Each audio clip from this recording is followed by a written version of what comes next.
Okay, hello and welcome to the student panel from the AICUR 2022 conference. I have with me 4 undergraduate students who have submitted presentations today and who you've probably seen already. And we're just going to go around and have them introduce themselves. I'm going to do it the way I see you on my screen, and then we'll get into a little bit of a discussion about sort of the experience of undergraduate research. So Aidan, if you could go first, please. Hello, my name is Aidan Desjardins. I'm a third-year undergraduate microbiology student at Trinity College Dublin. Brilliant, Aidan. And Chloe? Hi everyone, my name is Chloe Looney. I'm a Bachelor of Science in Psychology student here in UL. Yeah, I'm actually from Kerry, but I'm just a little bit up the road now at the moment in UL. Local enough to count. Yeah. Okay, thanks, Chloe. And Hannah, you're next.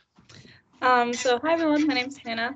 I am currently a study abroad student at UL, but I'm actually from Wisconsin in the United States, and that's where I go to school. So it's been great to hear about all the experiences here. Thanks a million, Hannah. And from one dairy producing region to another, you've transferred well. And finally, Paul. Yeah, hi everyone. I'm Paul Tasker, and I am a fourth-year student in UL studying pharmaceutical and industrial chemistry. Brilliant. Thanks, Paul. So as you can see, we've got a nice balance here. We've got 2 full-time UL students, 1 student full-time in Trinity College, and 1 student who's visiting UL. So it's a nice little range of experiences. I'm going to start off with a softball question, and we'll just kind of run around the group, get an idea of sort of why you're here. What made you interested in the research that you presented today? What pushed you into that field? And I think we'll start with Chloe this time. Yeah, so my interest in the area of psychological factors that influence cardiovascular function actually started in first year. So there were marks going for one of my modules through participating in studies in the psychology department through SONA. And the study that I ended up participating in to get these marks was actually really similar to the study that I did. It like pretty much had like the same measurements and everything. And that's where like the interest started. And then when I was thinking about my final year project, I thought that I wanted to do something similar because I was just interested in cardiovascular function and how important it is for our health. Brilliant. That's really interesting. The idea of sort of starting, I'm trying to think back on what I was interested in first year, and I ended up a very different route by the time I was on the FYP. It's really interesting to see that follow through come through. What about Paul? How did you get into your...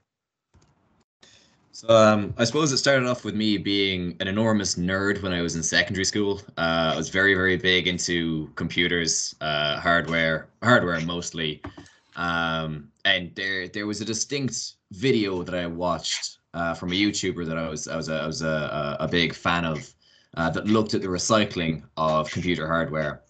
And, you know, in this video, it kind of highlighted the issues in the field and kind of what the industry at the time had been moving towards. And it was amazing to me that you were able to take these old pieces of kit that, you know, in terms of their performance had completely been surpassed by modern equipment, but you could still extract out, you know, pure, very, very valuable metal with, you know, fairly simple chemistry. And then that was also kind of mimicked then with my study of chemistry for the leaving certs, and then went on to study chemistry for in my undergraduates. And I was lucky enough to actually be awarded a summer research project under Teresa Curtin here in UL, which looked at the adsorption of metals, very similar to the project that I was presenting today. Brilliant. Thanks, Paul. I've just warned anyone else before they speak that I've used my executive power to mute all their mics so that we don't get interference. So just fair warning for when you're up. That's really interesting, going from such like a big thing like, you know, computer components, computer hardware, and how to recycle them, filtered down to such a very, very specific area of research within that for the project. It's a really interesting process to see. Aidan, how about yourself? So funny enough, my work actually started in cancer. When I first was speaking to my PI about this literature review, we were going to look at, they're called transmissible cancers. They're not found in humans, but some other animals can actually spread cancer between hosts. However, I was talking with a number of my other professors in the virology department, and I had the chance to actually work in hospital and seeing the development of like long COVID and all these like post-infection diseases kind of caught my eye. And then when this data came out about Epstein-Barr virus and this connection to MS at the beginning of the year, I really solidified like this is something I really wanted to investigate further. Thanks, Aidan, and that's again an interesting, because it is a bit of a field switch. But yeah, it's funny how we respond to current events. I suppose it does have an impact. And Hannah, of course, last but not least, what got you into your field? Of course. So my major has an emphasis in tissue engineering, so I've always sort of been interested in the field of regenerative medicine and stem cell engineering. And then I had applied for a couple summer internships and fellowships last summer. And the one I ended up getting, actually at my home university at UW, well, I got a few, but I chose to go there. And I didn't really have much choice in my project. I was kind of just thrown right on into it. But my interest definitely lied within working in cell culture and with cells. So sometimes as an undergraduate student, you got to kind of take what they give you. But over time, once you build the rapport and build the relationship, you can have a little bit more leeway and start to design experiments yourself and move forward in different directions that are of more interest for you. Cool. So again, I guess a bit like Chloe, there was an interest there from the start that you were on this route, and then focusing in. Okay, so I'm not going to go around for this next question. So sort of fingers on the buzzers, and by the buzzers I mean the mic buttons. Jump in where you feel right. Sort of the challenges and rewards that you guys have faced doing research at an undergraduate level, which is, you know, it's quite unique compared to being a postgrad who's just doing research in a dedicated fashion. Anything jump out at you that sort of you found particularly challenging or particularly like awesome or rewarding about doing it that way? I think something that's really interesting to see outside of, you know, your normal lecture material is just applying concepts you might have learned in lectures or in tutorials to like the real world and to hands-on work. And it's something where you can actually see these theories you've been learning about play out and like the petri dish in front of you, which is always really interesting.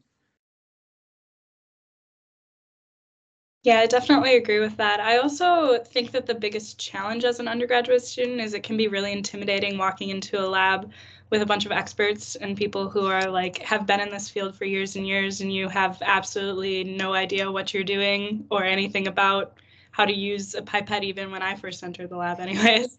But I think just sort of overcoming that intimidation and realizing that your mentors are there to help you. They want to help you. I was really intimidated for the first month to ask any questions, and I was just completely lost. And then once I started opening up and opening those lines of communication and being really honest, like I have no idea what's going on with my mentor, I found that I got a lot more out of the experience. And everyone's there to help you. I've never been chastised for asking a question.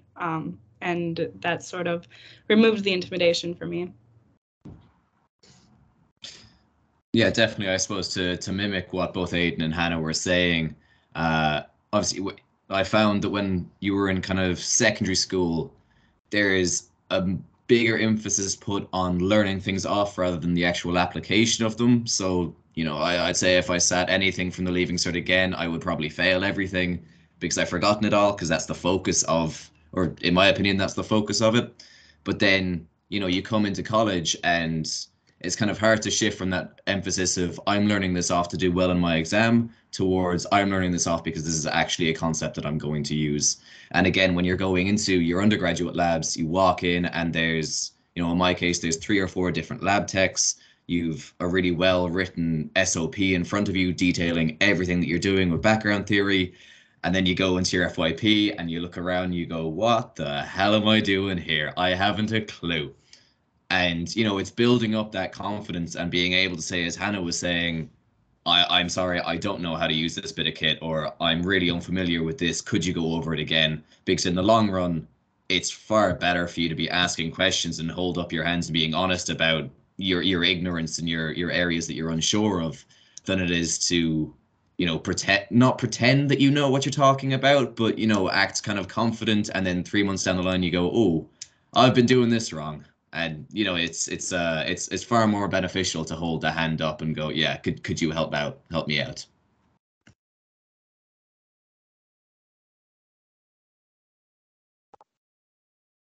Yeah, I definitely agree with what the others have said. I think like in terms of psychology, it is a little different because you're not really seeing everything play out the same way as it is with some other departments. But for me, like, because I was looking at cardiovascular function, like it was interesting to see these theories that you're learning like all throughout your course and everything like actually affect you in like a physical way. And it is really interesting. It really like opens up your mind to like the theories that you're actually learning and how they really affect people. Yeah, that's a really interesting point, Chloe, because I would have come from a more theory-based background as well. That seeing it in action is exciting. Hannah, absolutely it is very intimidating to walk into a room where you don't know what you're doing and everyone else does. Can testify to that because I'm doing it right now. And just following on from what Paul's saying, maybe we can get Claire to arrange a breakout room on reforming the Irish secondary education system, because yeah, it is just for Hannah, who did not go through it. It is just rote learning. I remember being asked to do, a friend of mine who went to study Irish in college, trying to interview me for a Vox Pop 2 weeks into first semester of first year, and I couldn't remember my Leaving Cert Irish. You know, it's but yeah, brilliant, interesting sort of overlaps and differences there in terms of what you found. For a bit of optimism after, because you know we did just have a lot of challenges. Do you see either, you know, professionally or in the field of academia and research more generally, do you see any future prospects for the research you've presented today? So I think for me personally, my mentor is a PhD candidate, and she's hopefully graduating this summer, and then I'm taking over the project throughout my senior year and then through a master's degree.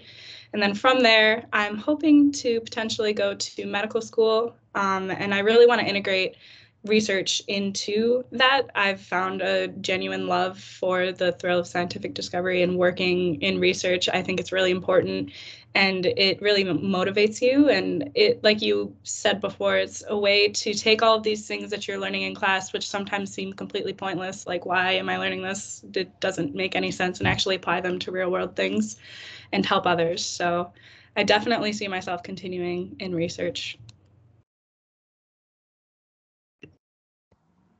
Yeah, I suppose as well, one of the benefits of doing undergraduate research is it doesn't just necessarily help in terms of progressing on and doing a master's or a postgrad or a PhD.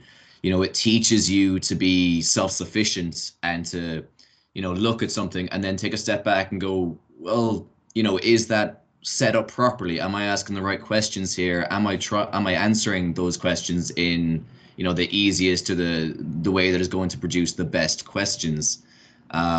So as well as, you know, for myself, I'm actually waiting back to hear about an application to the IRC for my own PhD, where I'll be continuing this research and developing a flow column, specifically kind of made for poorer countries to essentially to provide purified drinking water. And obviously, you know, if that does go ahead, then that's great. I've got the background and the fundamental knowledge that will definitely help me out. But if that doesn't go ahead and I end up going into industry or even just going into anything else, I'm still benefiting from the logic that I've been trained in throughout doing this, and, you know, being able to think very kind of critically and in, you know, taking a scientific approach to, I suppose, any question or any area of interest. It's very, very valuable to pursue, in my opinion. Brilliant. Anyone else? Alex, you've unmuted. You want to come? Aidan, sorry.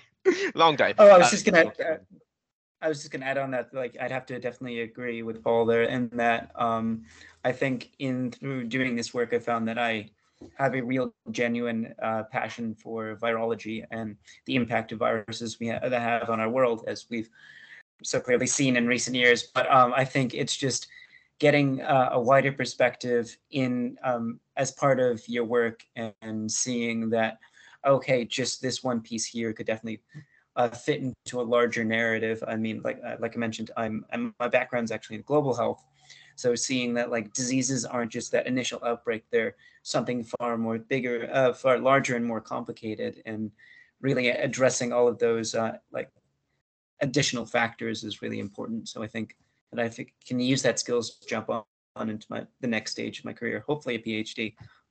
That would definitely be fantastic. Brilliant. Well, that's three people I want to wish best of luck to. So, Chloe, do you have anything you want to throw in here? Yeah, so I was really lucky to be accepted onto the Masters for Psychological Science here in UL. So I'll be starting that in September in the clinical and research stream. So I'm hoping to continue my research in health psychology, that kind of a way. So that would be good. And best of luck with that as well, and congratulations on the acceptance. That's a fantastic news story. So we've got through the meat of this. We're getting towards the end of this panel. I've got a few sort of more quick fire questions I want to throw out to you to see what your reactions are. The first one, we've dodged around it with the last little while of you guys sharing your experiences. What one piece of advice would you sort of give to students who are starting out on their research journey now? What's the one thing you think they really need to know as an undergraduate to be able to, thrive in this environment? Yeah, one thing I'd have to say is network. I think having that wider variety of people you can talk to and bounce ideas off of is incredibly important, and it's a lot more rewarding than just sticking yourself in one track. Because like I mentioned, my project started off in working in cancer, and then I ended up working in virology and infectious disease just because I talked with other people and I was able to reach out to other people and get their opinions on things. So I think, and it's not just it's great for just learning and meeting other people and seeing all the great variety of work that's out there, but it's just definitely network.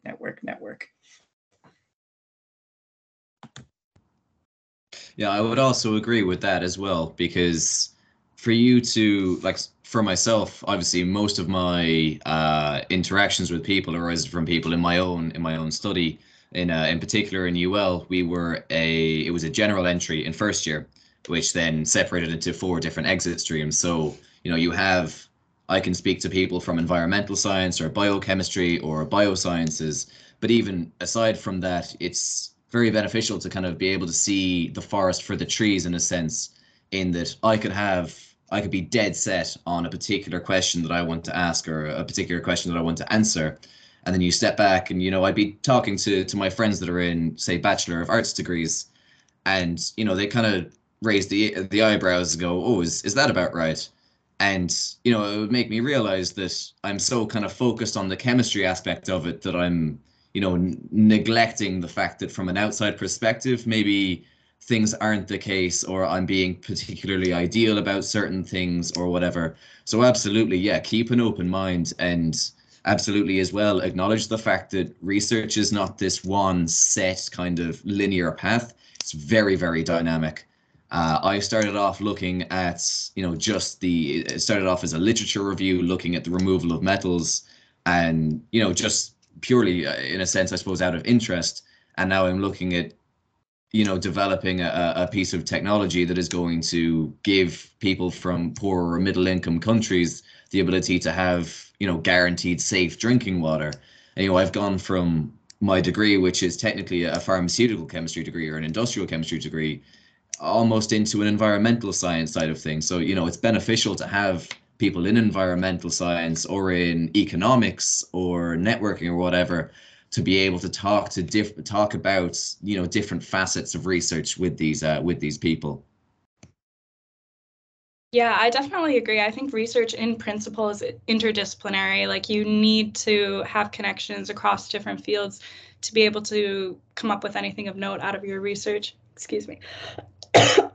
But I think another thing that's really important to know is that nothing ever goes as planned. Your results are never what you expect them to be. So if you don't get what you think you're going to get, it's okay. Nobody does.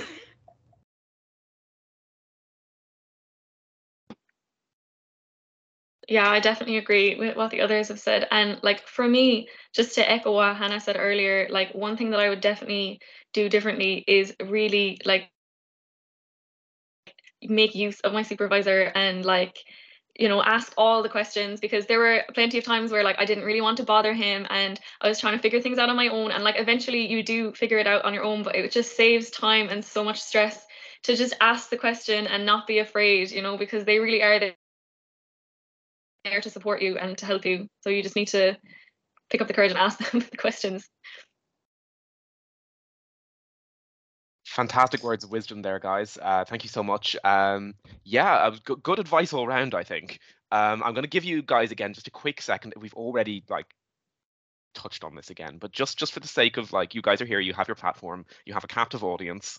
If you have any research work that you have coming down the pipeline or anything that you would like to plug, just to let us all know what you're going to be up to in the near future, give yourselves 30 seconds to just sell that. And then I've got one last question for you, and we will let you go and enjoy what remains of this lovely sunny day. I do have one thing coming in the pipeline, actually. We've recently submitted a manuscript, so I'm part of a international team of early career researchers in the field of global health, and we've done one of the largest reviews of its kind, looking at gender and geographic equity in scientific editorial boards, and really how that impacts the literature we see in our public knowledge. So that should be coming down the pipeline shortly. We submitted it for peer review to PLOS, and look out for that should be soon.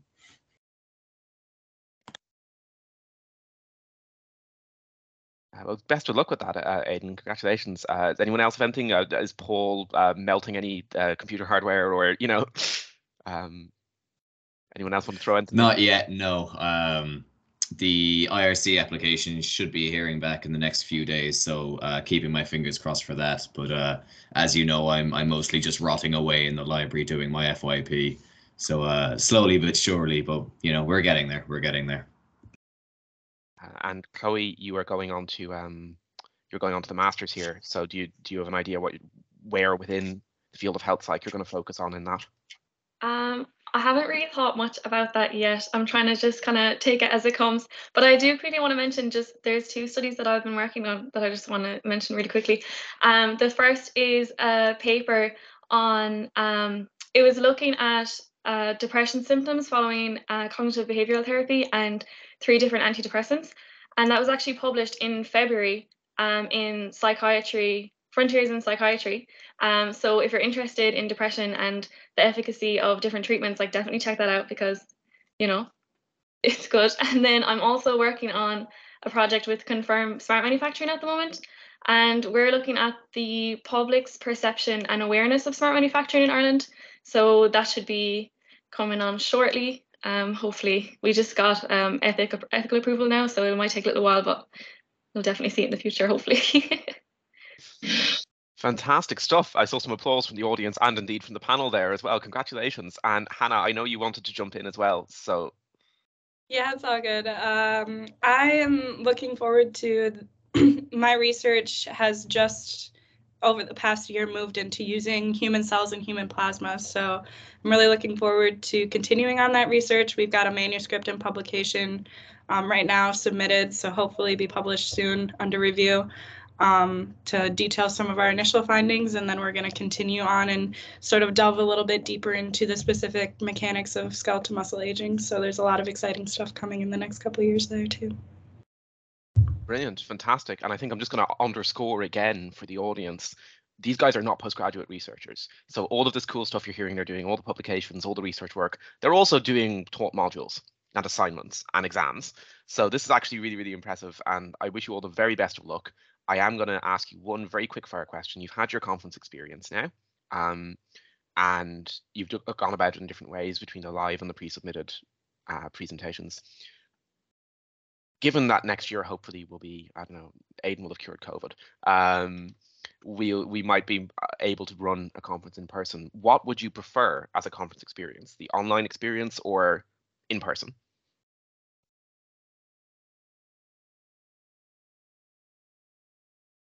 I guess just speaking from my experience, I've been fortunate enough to participate in a couple of in-person conferences and a couple of online conferences. And so I personally feel that there is a lot more that you can get out of in-person conferences, just speaking one-on-one with people, it's a lot easier to get their contact information and speak to them afterward and continue those relationships a little bit further and deeper. But there also is a certain value to having online. It's a lot easier for people to attend, come and go as they need, from other universities across Ireland or wherever, across the world even. We had our keynote speaker was across the world today, so that's another benefit of online.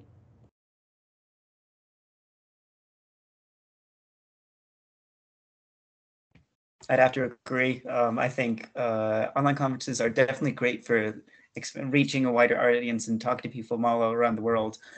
But in person, it's just a lot more fun.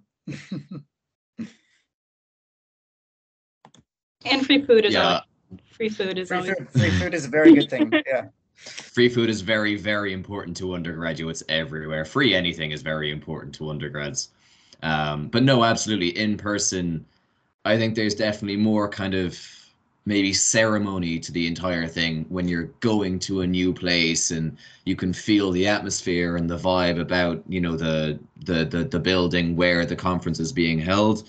But also you can't ignore the fact that an online conference, you know, is widely accessible. We're able to record these things so that if people want to watch it in a day or a week or a year in time, you know, they're able to, in a sense, partake and, you know, learn from the things that were discussed today. Whereas obviously in person, maybe you've got geographical kind of locks on it. You've got time locks. Obviously, if it was set for, say, a Friday and there was an assignment due or a test or something, then people might not be able to attend.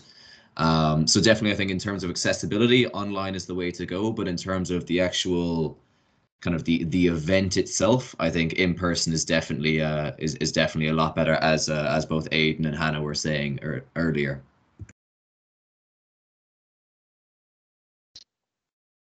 Yeah, I think it's kind of a double-edged sword of sorts, because there are so many benefits to having an in-person conference, like, you know, the networking opportunities and, you know, just being able to like be around like people who are also working on research projects, and, you know, they kind of have the same, like a similar experience to you. But I think that in terms of like joining a conference, I think that online is a little less intimidating, you know, than an in-person one, but I definitely see the benefits to in-person.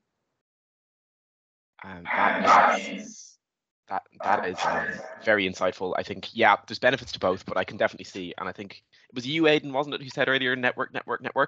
That's definitely easier at a conference if you're in person. So thank you very much for attending. We have the wrap up to attend now in a moment.